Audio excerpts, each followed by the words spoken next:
তো hello friends, আমরা বেরিয়ে পড়লাম আবার ফ্যামিলি ট্যুরে।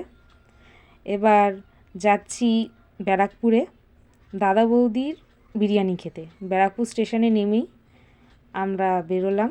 স্টেশন থেকে বেরিয়ে দেখতে পেলাম ন্যাশনাল ফ্ল্যাগ আমাদের রয়েছে।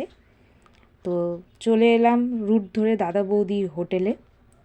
তো এখানে বিরিয়ানিটা বেশ স্পেশালি হয়, নাম করা। তো দেখি, আসুন বন্ধু, দেখি যে ভিতরে অ্যারেঞ্জমেন্টটা কীরকম। লাইনও অনেক রয়েছে। তো এখানে আমার দিদি, মা, বাবা, আমার বোন, আমার বোনজি আর আমার বোনপোও সাথে এসছে। বেচা লাজুক আছে। তো প্রথমেই মেনু কার্ডটা দিয়ে দিল আমাদের। মেনু জিজ্ঞাসা করলো কি খাবো। তো আমাদের বিরিয়ানি অর্ডার করব স্বাভাবিক। তো বিরিয়ানি চলে এলো। এখানে পার প্লেট আমাদের 280 করে পড়েছে।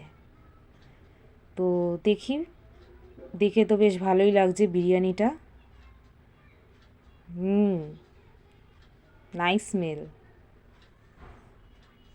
তো আমরা চিকেন বিরিয়ানি অর্ডার করেছিলাম সবার জন্যে। তো প্লেট অর্ডার আমরা ছিলাম 7 জন, অর্ডার করেছিলাম 6টা প্লেট। তো আমরা ভাগ করেই খেয়েছি। দেখুন